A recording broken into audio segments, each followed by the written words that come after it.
신명기 3장입니다. 헤스본 왕 시혼이 무참히 패배당했다는 소식을 듣고 아모리 족속의 또 다른 왕국이었던 바산의 왕은 전혀 두려워하지 않고 이스라엘과 맞서 싸우려고 했습니다. 왜냐하면 바산 왕 옥은 거인족의 후손으로서 매우 영맹스러웠고 그의 왕국은 철저히 요새화되었기 때문인데요. 바로 이러한 세상적인 조건에 대한 오만이 오히려 파멸을 자초하는 원인이 되었죠. 이에 하나님께서는 아모리 왕 시혼과 그의 모든 백성과 그의 땅을 이스라엘에게 넘겨주었습니다.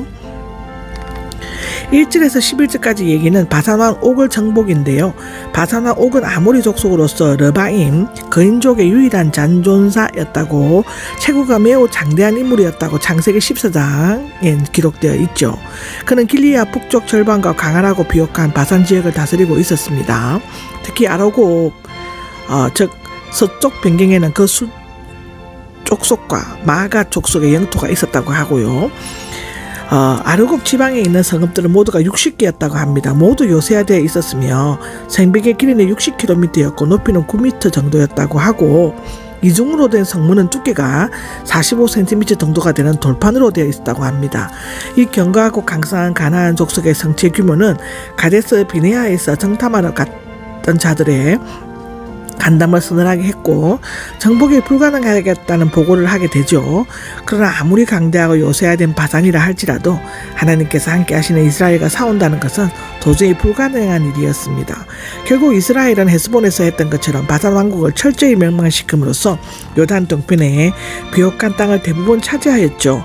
민수기 21장에 그렇습니다. 가나안 정복의 중요한 전초전이 되었습니다. 무엇보다도 두 번에 걸친 싸움, 즉 헤스본과 바산에서의 승리는 주변의 가나안 7족속에게 큰 두려움을 안겨주었어. 한편 죽음을 앞둔 모세에게는 큰 위로와 확신을 가져다 주었습니다. 앞서 헤스본에처럼 바산에게도 남녀노소를 불문하고 다 죽이는 것은 하나님의 사랑의 속성과 위배되는 것 같지만, 일찍부터 제약으로 가득 찬 아모리 족속은 모두가 제약에 물들어 있었기 때문에 반드시 제거해야 할 필요가 있었다고 합니다. 정복한 요단 동쪽 땅 분배에 대해서 12절부터 22절까지 기록되어 있습니다. 모세가 헤스본 왕 시온과 바산 옥에게서 빼앗은 땅을 분배한 내용이죠. 민수기 32장을 해고한 것입니다. 모세 오경의 5건 안에는 대부분 시간 순으로 되어 있지만 모세 오경 5건 자체가 시간 순으로 배열되어 있지는 않죠.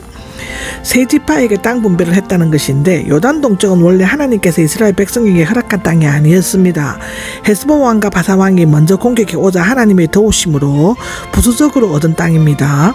루벤과 갓지파는 가축대가 많았다는 이유로 들어 가나안 동편 목축지를 달라고 요구했습니다.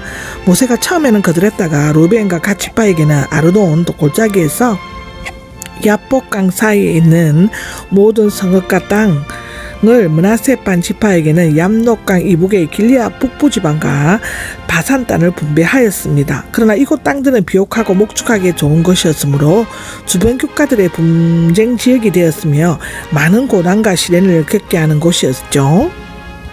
땅을 분배하는 데 따른 요구 조건이 8절에서 20절까지 기록되어져 있습니다. 처음에 모세는 요단 동쪽을 달라는 두 지파의 제안을 거절하고 화를 내었다고 민수기 32장에는 나와 있죠.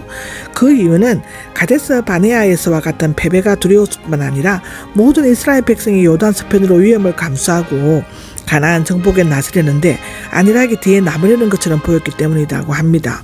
그러나 그 지파의 군인들이 요단강을 건너가 모든 이스라엘의 제 땅을 차지할 때까지 싸우겠다고 약속을 하자 모세는 그들의 요청을 수락하였죠. 이제 전투를 개시해야 할 때는 2개월가량 앞둔 현 시점에서는 모세는 그들에게 이전에 언약한 것에 대하여 상기시킴과 동시에 가나안 정복 전쟁의 선봉에 대다고 거듭 촉구하고 있습니다. 모세가 죽은 후 이 약속은 여호수아에 의해 다시 한번 확인되었는데 그 결과 어김없이 이행되었습니다. 두 지파는 여호와께서 그들에게 그 땅을 주셨으므로 그들이 가족을 새 겉으로 두고 두려움이 없이 떠날 수 있었는데요.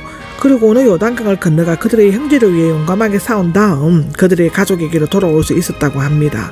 사실상 하나님의 은혜로 땅을 얻어 안식을 누리게 된 그들이 이제는 다른 지파들이 땅을 얻고 안식을 누릴 수 있도록 희생을 감수하고 앞장서야 하는 것은 너무나 당연한 일이었다고 합니다. 모세의 간구와 하나님의 응답이 23절부터 29절까지 기록되어 있습니다. 모세는 이스라엘 백성을 가나안 땅으로 인도해 온 충성스럽고 헌신적인 지도자였지만 무리바의 물사건으로 말미암아 그 자신은 가나안 땅에 들어가지 못하도록 되어 있었습니다.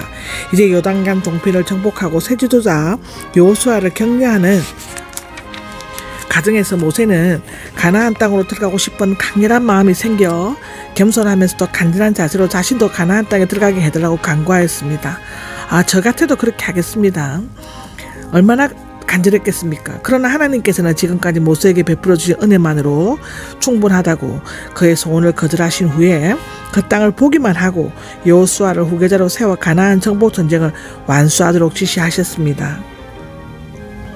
모세가 가나안 땅에 들어가지 못한 사건은 선악과 아담과 하와, 더 나아가서는 인류에게 치명적인 결과를 초래했듯이 하나님의 영광과 거룩성을 훼손시킨 단 한 번의 경거망동한 행동이 얼마나 심각한 결과를 불러일으키는가를 경고해주고 있습니다. 또한 가나안 땅에 들어가는 것은 인간의 지위나 공로에 한 것이 아니죠. 전적으로 하나님의 은혜라는 것과 또한 한 위대한 지도자의 세대가 끝나도 하나님께서는 다른 지도자를 세워 구속사를 계속 이어가게 해주신다는 사실을 교훈해주고 있는 것입니다.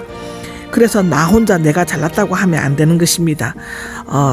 하나님께서는 나 아니라도 다른 사람을 들어서실 수 있다는 것을 우리는 항상 기억해야 합니다.